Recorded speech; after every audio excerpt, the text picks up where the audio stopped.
Hi friends, welcome back to our channel. இன்றைக்கி தான் first time நம்ம வீடியோ பார்க்குறீங்க அப்படின்னா மறக்காமல் நம்ம சேனலை சப்ஸ்கிரைப் பண்ணிக்கோங்க. இந்த வீடியோவில் super healthy raw banana cutlet recipe தான் பார்க்க போகிறோம். ரொம்ப சிம்பிள், ஈஸி டு மேக், அதே மாதிரி ஹெல்தியும் கூட. எப்படி செய்யறதுன்னு பார்த்துடலாமா? ஃபர்ஸ்ட் வந்து 2 இல்லை 3 ரா பனானா எடுத்துக்கோங்க. சின்ன சைஸாக இருந்தால் 3 வாழைக்காய் எடுத்துக்கோங்க. ஓரளவுக்கு பெருசாக இருந்தால் 2 வாழைக்காய் எடுத்திங்கன்னா பர்ஃபெக்டாக இருக்கும். இதை இந்த மாதிரி கட் பண்ணி குக்கரில் ஆட் பண்ணிக்கலாம். நீங்கள் குக்கரில் ஆட் பண்ணி 2 விசில் போல் லோ ஃப்ளேமில் ப்ரெஷர் குக் பண்ணி எடுத்துக்கலாம். இல்லாட்டி இட்லி பாத்திரத்தில் வச்சு ஸ்டீம் பண்ணிக்கலாம். குக்கரில் வேக வைக்கும் போது கொஞ்சமாக சால்ட் ஆட் பண்ணி கொஞ்சம் தண்ணி ஊற்றி இந்த மாதிரி 2 விசிலுக்கு போல் லோ ஃப்ளேமில் வச்சு ப்ரெஷர் குக் பண்ணிக்கோங்க. இது ப்ரெஷர் குக் ஆகிற கேப்பில் சைடில் வந்து ஒரு பிளேட் எடுத்து 2 டேபிள் ஸ்பூன் மைதா, சில்லி பவுடர், சால்ட் ஆட் பண்ணி கொஞ்சமாக தண்ணி ஊற்றி இந்த மாதிரி வந்து மிக்ஸ் பண்ணி ரெடியாக வச்சுக்கோங்க. ரொம்ப திக் பேஸ்ட்டாக இருக்கக்கூடாது, நல்ல வாட்டரியாக இருக்கணும். இது வந்து பைண்டிங் ஏஜென்ட்டாக நம்ம யூஸ் பண்ண போகிறோம். ஸோ இப்போ வாழைக்காய் குக் ஆனதுக்கப்புறம் அதை ஸ்கின்னை வந்து அழகாக இந்த மாதிரி ரிமூவ் பண்ணி டிஸ்கார்ட் பண்ணிடுங்க. இப்போ வாழைக்காவை வந்து நல்லா இந்த மாதிரி ஃபோர்க்கோ இல்லை கையோ இல்லை கரண்டியோ வச்சு நல்லா இந்த மாதிரி ஃபைனாக வந்து மேஷ் பண்ணி எடுத்துக்கோங்க. கொஞ்சம் ஹார்டாக இருக்கிற மாதிரி இருக்கும், பட் ஓகே, நீங்கள் நல்லா இந்த மாதிரி ப்ரெஸ் பண்ணி மேஷ் பண்ணிக்கலாம். மேஷ் பண்ணதுக்கு அப்புறமா தேவையான அளவுக்கு சால்ட் ஆட் பண்ணிக்கோங்க. சால்ட் வந்து கொஞ்சம் கம்மியாகவே ஆட் பண்ணுங்க, ஏன்னா நம்ம ப்ரெஷர் குக் பண்ணும்போது சால்ட் ஆட் பண்ணியிருக்கோம். So chilli powder 2 teaspoon, chaat masala 1 teaspoon, நம்ம மல்லி 1 டீஸ்பூன் ஆட் பண்ணிவிட்டு கூடவே ஜீரகமும் 1 டீஸ்பூன் ஆட் பண்ணிக்கோங்க. பெருங்காயம் தூளும் கொஞ்சமாக ஆட் பண்ணிவிட்டு ஒரு பெரிய வெங்காயம் நல்லா ஃபைனாக சாப் பண்ணி வச்சுக்கோங்க. அதையும் இதோட ஆட் பண்ணிக்கோங்க. கூடவே 4லிருந்து 5 பல்லு பூண்டு எடுத்து அதையும் ஃபைனாக சாப் பண்ணி ஆட் பண்ணிக்கோங்க. இதுக்கு 1 இன்ச் இஞ்சி பூண்டு ஃபைனாக சாப் பண்ணி ஆட் பண்ணிங்கன்னா பர்ஃபெக்டாக இருக்கும். கூடவே நிறைய கொரியாண்டர் லீவ்ஸும் ஃபைனாக சாப் பண்ணி ஆட் பண்ணிவிட்டு நல்லா இந்த மாதிரி மசிச்சு மிக்ஸ் பண்ணி விடுங்க. அப்போ தான் நம்ம ஆட் பண்ண ஸ்பைஸ் வந்து ஈவனாக எல்லா இடத்துலையும் ஸ்ப்ரெட் ஆகும். ஸோ நல்லா இந்த மாதிரி மேஷ் பண்ணி காமனாக லைக் ஈவனாக ஒரே கலர் வர்ற வரைக்கும் நீங்கள் மேஷ் பண்ணணும்.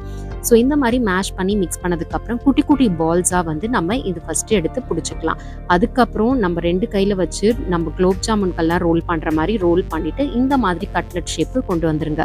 உங்களுக்கு சர்க்கிள் ஷேப் வேணும்னாலும் பண்ணலாம், இல்லை சிலிண்ட்ரிக்கல் ஷேப் வேணும்னாலும் நீங்கள் அந்த மாதிரி நமக்கு தேவையான ஷேப்பில் நம்ம வந்து ரெடி பண்ணி வச்சுக்கலாம்.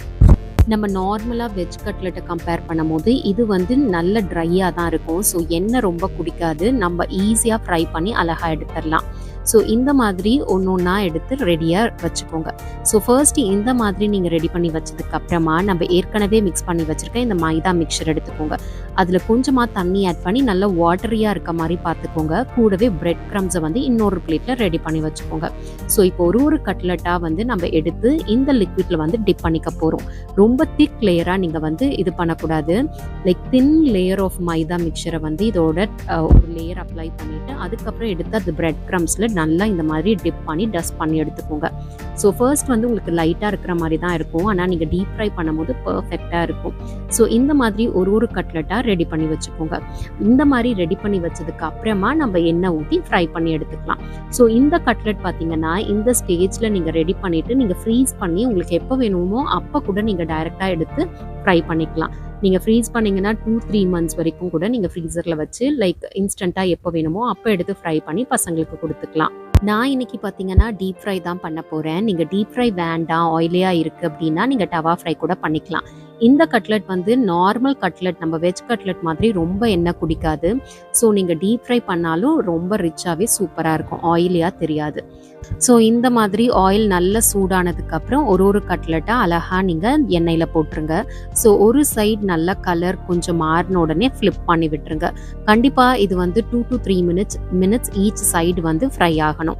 ஸோ நல்லா ஃப்ரை ஆகி கலர் இந்த மாதிரி சேஞ்ச் ஆனதுக்கப்புறமா நீங்கள் ஒரு டிஷ்யூவில் வந்து ட்ரான்ஸ்ஃபர் பண்ணிக்கோங்க. டிஷ்யூவில் ட்ரான்ஸ்ஃபர் பண்ணும்போது கொஞ்சம் எக்ஸஸாக இருக்கிற ஆயிலும் வந்து அதை அப்சர்வ் பண்ணிக்கும். ஸோ தட் நீங்கள் அழகாக சர்வ் பண்ணிக்கலாம்.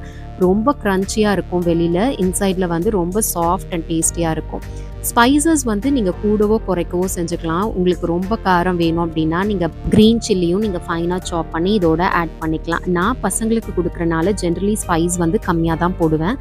இந்த ரெசிபி பார்த்தீங்கன்னா நீங்கள் ஸ்டார்டராகவும் யூஸ் பண்ணலாம், இல்லை ஈவினிங் ஸ்நாக்ஸ் டைம், இல்லை கெஸ்ட் யாராவது வராங்க அவங்களுக்கு ஸ்நாக்காக கொடுக்கணும் அப்படின்னாலும் பர்ஃபெக்டாக இருக்கும். டேஸ்ட்டும் அட்டகாசமாக இருக்கும், ஹெல்த்தியும் கூட. ஸோ கண்டிப்பாக இந்த ரெசிபி உங்களுக்கு பிடிச்சிருக்குன்னு நினைக்கிறேன். இன்னும் நிறைய இன்ட்ரெஸ்டிங் ரெசிபிஸ் வேணும்னா மறக்காமல் சேனலை ஃபாலோ பண்ணிக்கோங்க.